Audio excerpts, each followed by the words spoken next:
Hello and welcome into the KE Report. Shad and Corey here as your host, and today we're talking with our friend Erik Wetterling. Erik is also known as the Hedgeless Horseman, and we will put a link to the Hedgeless Horseman website down below so you can follow along with his analysis on the sector. Erik, it's always great to get you on the show to talk about junior resource stocks, and you were just on a site visit in your home country of Sweden out to see the First Nordic metals properties. First Nordic traded under the ticker FNM on the TSXV and FNMCF in the OTC markets. Now, they have the flagship Barsele project that has about 2.5 million ounces of gold. That is a joint venture that First Nordic has with Agnico Eagle. So you were there with both teams, the First Nordic team and the Agnico Eagle team, looking at the Barsele deposit, and then you transferred over to the 100% owned gold line belt that First Nordic has and got to see the Aida target at their Pauba project. Let's maybe kick it off first in a general sense, Erik, with just the key takeaways you get by going on a site visit, by being there in person, by seeing the other analysts, by seeing the management teams of two different companies there working on this joint venture at Barsele. What were some of the key takeaways you got from this trip? Well, first of all, it was a positive surprise to see how big the group was, because sometimes it feels like, is nobody aware of this story? Because it's certainly not hot in the typical Canadian Twitter sphere, for example. I think that's one big reason why I think it's so cheap. So that was very, good to see. And some, the analysts basically that have written up reports on First Nordic, they were there, and of course they're gonna probably be focusing on different things than I am. And there were also some, people that are shareholders and very new to the sector, and just to hear everybody's kind of perspective and also, comparisons. Because a lot of people there probably been on more site visits than me, so you kind of picked up on some, let's say, tricks that they have in a sense where it's like, oh, I always look at how tidy a drill rig is, for example, because that's, might signal how well run the company is. And I also heard from some analysts that they were kind of surprised of how good the infrastructure was. And the same goes for me, actually. It was like the road network there with all the logging roads, etc. It's like remarkably good. And especially since, it's like perfectly remote in a sense. It's not crowded. There's a few villages here and there, but there's enough infrastructure, to basically get to most places you want. Despite the fact that again, it's not really a city center anywhere close to it. No, not a large one. Erik, any insights on news that's going to be coming out of the company? I know a lot of people are waiting for drill results. The company has released a lot of news, but again, where are the drill results? What work is ongoing that you can share actually seeing these projects? Right. That's probably a hot topic right now. If I look at the share price, for example, anybody who's been in the junior space for quite some time know that most drill campaigns, for example, and most companies don't really end up with great success, let's say. And the saying is, if news travels slow, it's usually bad, etc. And a lot of people, again, have experiences from, let's say, most grill campaigns being bad. So, given that the time until first assays, we still haven't the first assays in hand yet. So it's like, I think a lot of people starting to get paranoid, but they explained, they had multiple reasons for it. It's like unusually warm or wet weather, basically. So it became very hard to, or it was very hard to drill in some places, and that dragged on for I think a few weeks, and then an assay lab shut down, which is the one they were using, so they had to truck the core much farther north in Sweden. So you had a bunch of stuff happening, and not maybe at the exact same time, but it's like in a row. And then also I believe that the assay labs overall are very like full and backlogged, so unusually long assay wait time. But thankfully it's like it seems that the drilling is going well. The productivity of the drillers seem to be very, very good. So they actually completed hole 38 when we were there. So there's 38 holes at least in the queue that have yet to be released. And then they also updated on some of the new targets, for example, which, I mean, they're quite new and they're already spoiled with targets. So it's hard to, especially with a multi-asset unit, like how do you appreciate like 10 targets? I mean, it's pretty much impossible to appreciate them all, and you just look at big fat anomalies.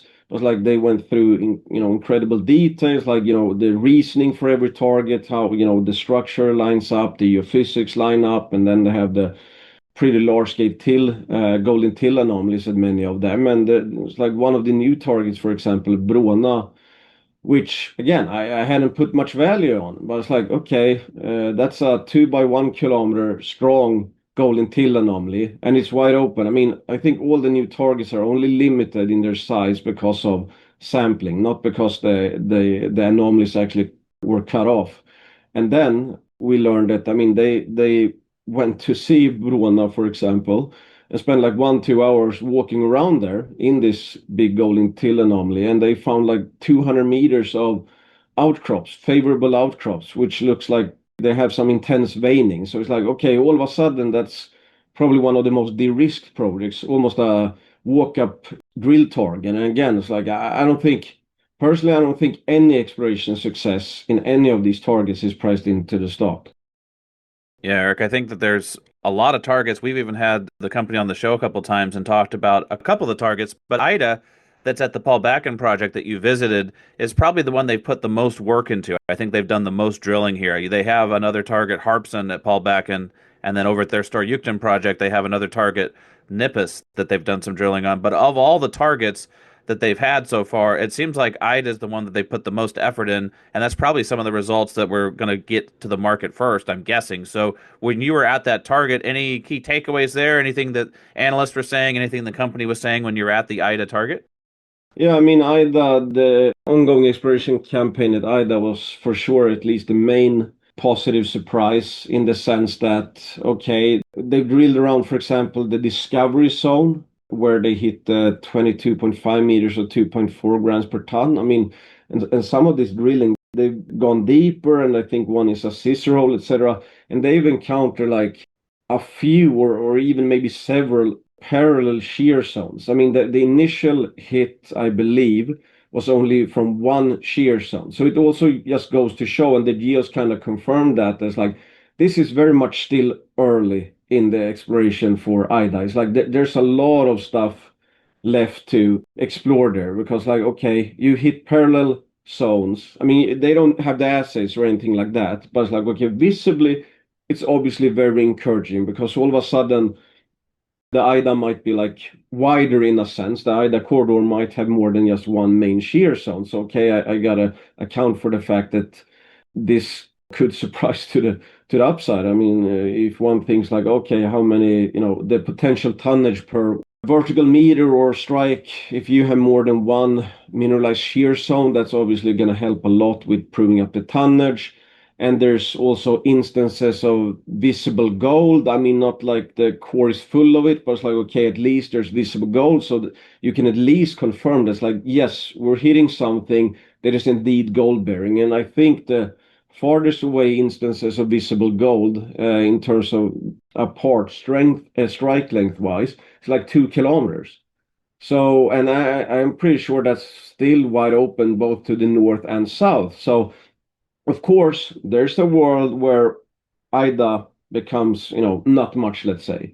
But in terms of what the potential is, I mean, if you're discovering parallel shear zones, mineralized structures, and you confirm like visible gold for a 2 kilometer stretch, obviously you should start to be taking that target very seriously. So, Eric, that is still the early stage exploration, right? Let's see what the drill bit leads from all the drilling that they're planning. Any updates on that Barsele gold project, though? That's the one with the joint venture Agnico Eagle. This really is the underlying value in the company, of hard lying value, rather than really just this exploration potential. What's going on at Barsele? Right. I mean, the negotiations are still ongoing. I mean, there's no secret that they would like to consolidate the project. And again, going back to my earlier points, like I think that's basically First Nordic is viewed. It's just going by Barsele in a sense, and then discounting it because of the ownership situation, and then discounting it because it's in Sweden. Nobody really, especially in the North American markets, have any experience whatsoever with Sweden. So it's like a black box. But from what I can gather, it appears that Agnico's 2025 plan is to drill 7 targets around the greater Barsele project. And that includes doing deeper drilling at Barsele. Because, the First Nordic has said this a bunch of times. The average resource depth is around, I think, 550 meters, and they've hit, significant mineralization down to 925 meters.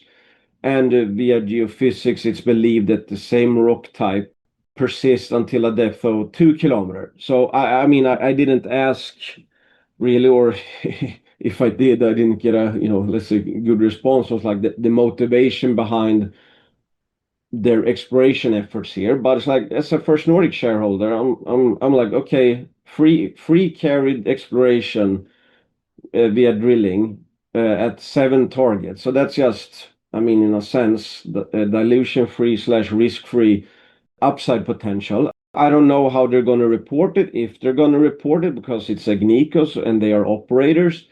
But yeah, of course, I wouldn't mind if they made a significant discovery. But I guess the caveat is that if you want 100% ownership of Barsele, the question is like, do you want them to hit something really good? Because all of a sudden they might feel differently about the Barsele project. Well, I still think it'd be a win-win either way, even if they just had the JV and they kept it and they hit, bonanza grade gold. I think they would still be in a good spot there. But, the idea being that they want to consolidate that project.